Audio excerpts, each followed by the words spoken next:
Why are flowers beautiful? Or why do people like flowers and beautiful plants so much? This isn't a question that I'll be able to answer in full in this video, but I would like everyone listening to this to keep this question in the back of your mind as we go through the theology of the second part of day 3 of creation. Last video was about the creation of the dry land or the earth. And let's remember from the last video that day 3 is split into two creative speeches, and that the second of these two creative speeches is the topic of today's video, and that is plants, the creation of plants. Remember that the 6 creation days are split into two sections of 3 days, 3 days of forming, and then 3 days of filling, which correspond with the two problems listed with the creation of the earth on day 1, that is, the earth is formless and void. The third and sixth day are both split into two speeches because they're the 2 days that correspond with each other in this 2x3 structure of the 6 creation days, with the creation of dry land corresponding to the creation of animals and the creation of plants lining up with the creation of man. This means that there is, or there must be, a sense in which plants symbolize men. First and foremost, plants sprout up out of the dirt the same way that man sprouts up out of the dirt towards heaven. Plants have roots that go and they reach down into the earth to gather raw material, and then this raw material is transformed in the single united trunk, and this raw material is then transformed out into the glorifying branch, the glorifying branching out of the plant into beautiful flowers, fruits, and leaves. And then these glorified products of the plant, these fruits, are then used for service to others by providing tools, food, shelter, etc. And this process that plants undergo is fundamentally what the task of man as co-creator with God in creation is.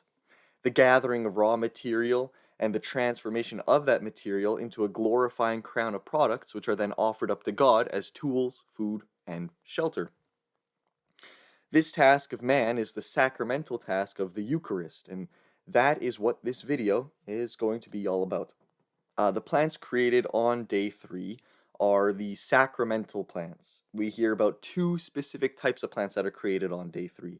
There are the seed plants that bear seed, and there are the trees which bear fruit. These are the grain and fruit plants. These are the plants from which we get bread, wine, and olive oil, all things used in the temple. These are the sacramental plants. Trees, like I said before, they point up towards heaven, and they have a glory cloud at the top. We can also think about trees as a sort of veil. They both reveal and conceal. We see trees providing shade from the hot sun, and it is no coincidence that later on we will see that the innermost veil and the covering of the tabernacle will be made of linen, out of plants.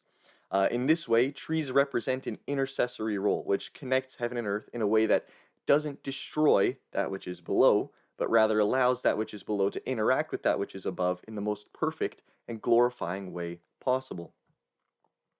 Trees in Scripture are used as a symbol of men, with bad men bringing forth bad fruit and good men bringing forth good fruit. The language of being fruitful and multiplying is also first used here on day 3. We don't often realize the symbolism inherent to these phrases that are so commonly used, but fruitfulness comes from this commandment given by God to the plants. And we see, just think about be fruitful. Fruit comes from plants.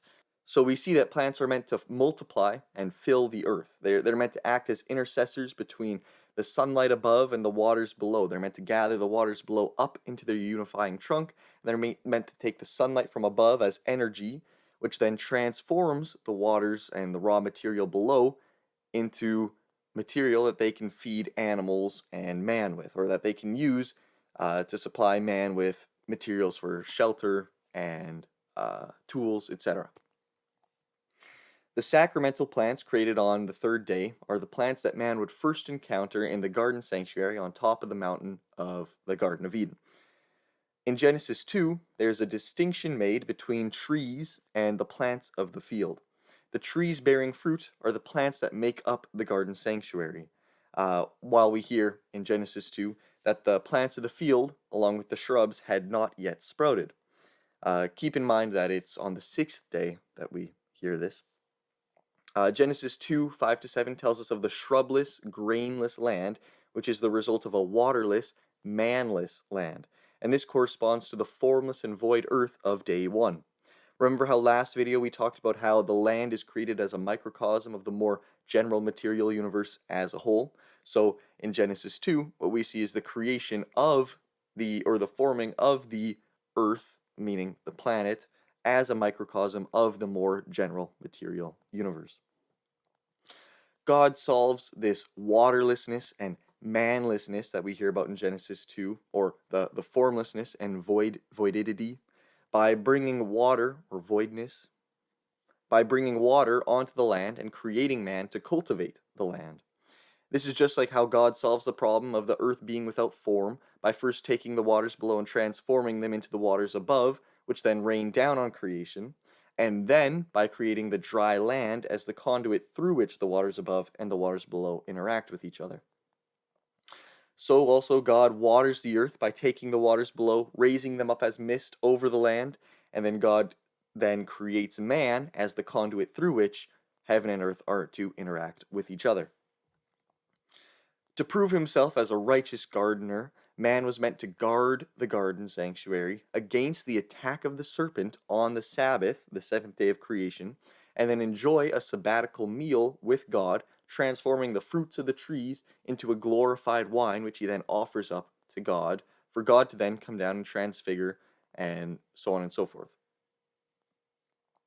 After this, man was meant to go out of the garden into the field and cultivate the field, bringing it up into the garden in a transformed way for God to transfigure. And this is the way in which the world is meant to be transformed by God and man as co-creators. The Garden of Eden was created in Genesis 2, verse 9, out of all the trees that are pleasant to sight, and in the midst of them was the tree of the knowledge of good and evil. Note how knowledge and sight are placed directly in relationship with each other here. This is also the case in the actual story of the fall. Eve saw that the tree was good for eating, and it is in eating the tree of knowledge that man's eyes were opened. I will talk specifically about how this relates to the fall when we get to that part of Genesis, but for now, let's conceive of this connection between sight and knowledge and what it means for the trees of Eden to be pleasant to look at in a pre-fallen context. And perhaps we can use these ideas to answer the question posed at the beginning of the video. If you haven't watched my video on day 1 yet, please go watch that and the 2 videos after that, for that matter. But specifically take note of what we talked about on in the video on day 1 in regards to the eyes being the organ of self-extension and reception. Christ has eyes of fire, as we hear about in Revelation, because it is the fire of God, the fire of the Holy Spirit, which extends outwards in the intertrinitarian relationship between Father and Son, that creates and brings creation into this relationship between Son and Father. The Father knows creation by looking at creation through the eyes of fire of Christ. Something interesting that I want you all to consider in anticipation for the next video on day 4 of creation is that it is in the letter to the 4th of the 7 churches in Revelation that we hear the phrase of Christ having eyes like fire, which corresponds typologically to the 4th day of creation, the creation of the heavenly bodies, among which is the sun, which represents judgment, the judging eye of God, which looks down upon creation, which isn't just God looking at creation and receiving creation into himself, but it's also his self-extension of his judgment into creation through the eyes of fire of Christ. Anyways, when we look at something, we are not only receiving the information embedded in that thing, but we are also projecting ourselves onto that thing. And so it is only after looking at something and understanding it that you can then go and work with that thing and use it for a certain task. In order to establish creative mutual interiority, you have to both receive and project. By far the most powerful human experience is gazing into the eyes of another person. Gazing into another person's eyes is both the sending of yourself to that person and the receiving of that person into yourself.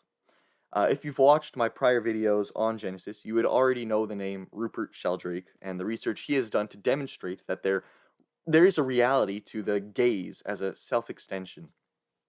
I won't talk much about that now, because I talked about it in some of my prior videos, but this is why we have a sense of being stared at. This is why if you're trying to nap and someone stares at you, you get a bit of a strange feeling that causes you to sort of jolt and wake up and realize that someone really is looking at you.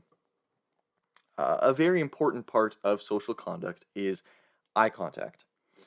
And there is a genuine reason that we say that eyes are the windows to the soul. It's very difficult to hide your true self from another person when you're gazing into each other's eyes. This is why it's so hard to lie when making straight eye contact with someone else, and this is why one of the biggest indicators of social anxiety is the avoidance of eye contact. Seraphim Hamilton has a wonderful video on social anxiety, which I will link below, and it would be a great watch with these ideas of the eyes as organs of self-extension and judgment in mind. Anyways, the trees of the garden, the trees of the garden exist within this context of sight and knowledge. The trees exist as a home that God has created for man, and then what God tells man is to take what God has given him, follow God's example, go out and transform the wilderness into a home. The way that man is meant to create a home is to take what God has given him, transform it using the creative gift of self-extension that God has gifted man with, and then offer up the fruits of his labor up to God for God to transform into a divine home from which man then goes out of to repeat and amplify this process. Each time this happens, making the creation more and more fully a home for both God and a home for man, until God and man are fully united with each other in the fiery gaze of Christ. This all starts in the Garden of Eden, where man is meant to interact with the world properly as it has been revealed to him by God. And it is in interacting with the world properly and in accordance with the divine statutes that the mysteries of creation unfold towards the revelation of God in creation and the communion between heaven and earth and God and man. I will talk about this more in the videos on Genesis 2 and 3, but for now just know that the Eucharistic task of offering up creation to God, with its foundation in the sabbatical test of man in Genesis 3, is directly related to knowledge and sight.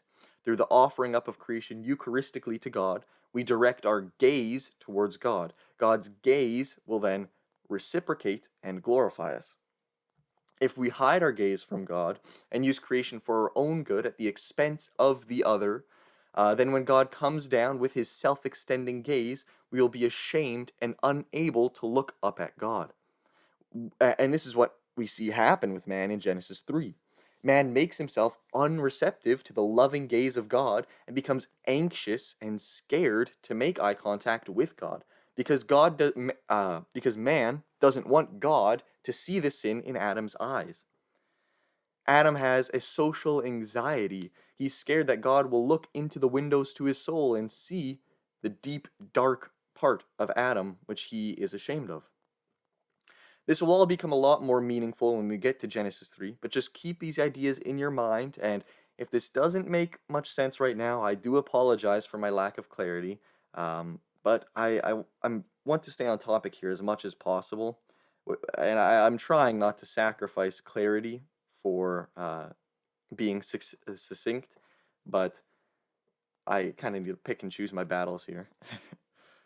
So, the trees of the Garden of Eden represent the dialogue between God and man, and more fundamentally, the dialogue between Father and Son. Trees are, if not the most fundamental symbol, one of the most fundamental symbols of dialogue and the Eucharist.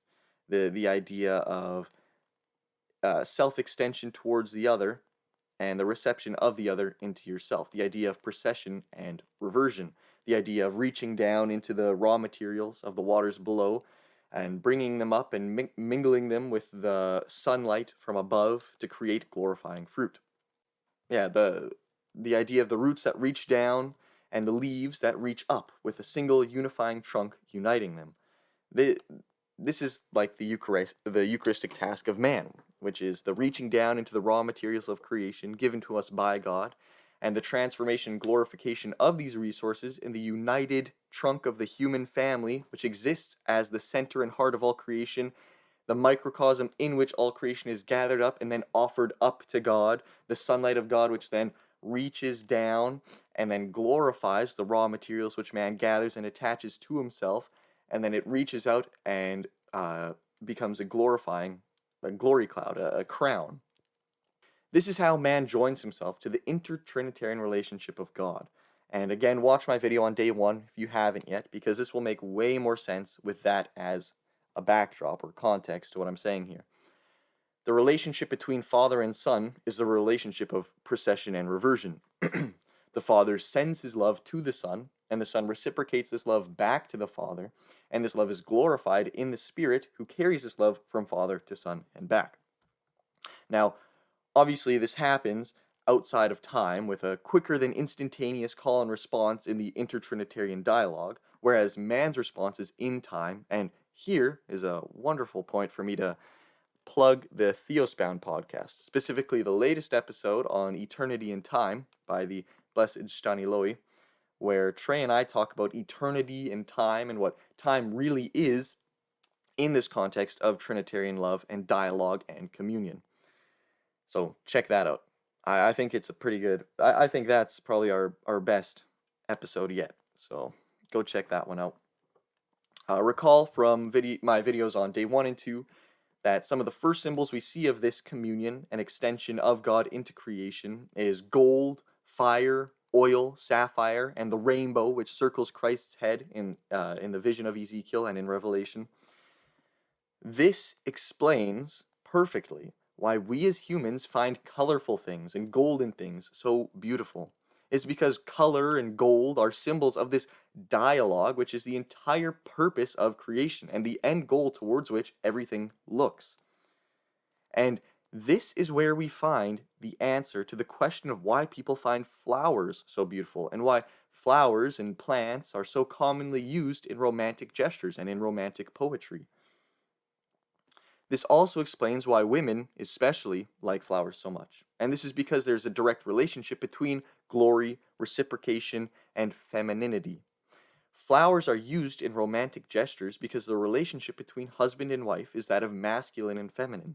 And since flowers and wine and fruit are all symbols of this Edenic relationship between God and man, this Eucharistic dialogue which points towards the self-extension of yourself outside of yourself towards the other, flowers, fruit, and wine are often used as a symbol of a husband's love to his wife, which the wife then receives and uses to reciprocate her love back to the husband. Wives will take the flowers or gold or gemstones, whatever that the husband gives to her, and she uses them to glorify herself. And in glorifying herself, she reciprocates the love that the husband extended to her back to the husband. I don't want to get into all of this now because I want to end this video soon, but hopefully I'll talk a bit more about masculinity, femininity, maleness and femaleness, which are two distinct things, by the way. Masculinity is not equivalent to maleness, and femininity is not equivalent to femaleness, but hopefully I'll be able to talk about that more when we get to Genesis 2. I might just do an entirely separate video on it just because of how much there is to say about it, but for now, I'll end this video here. I really do appreciate your attention, your patience with my poor uploading schedule recently. I just started work again, and I'll be working throughout the summer, so I don't know how consistent my uploads will be. I know I talked about this a bit the past couple of videos, but I do appreciate your patience and your attention, and above all else, I appreciate your prayers for me. If you enjoyed or learned anything here, let me know by leaving a like or subscribing. Let me know your thoughts on this topic in the comments below, and let me know what you want to hear more of in the future. Again, please pray for me, and God bless you all. Thanks for watching.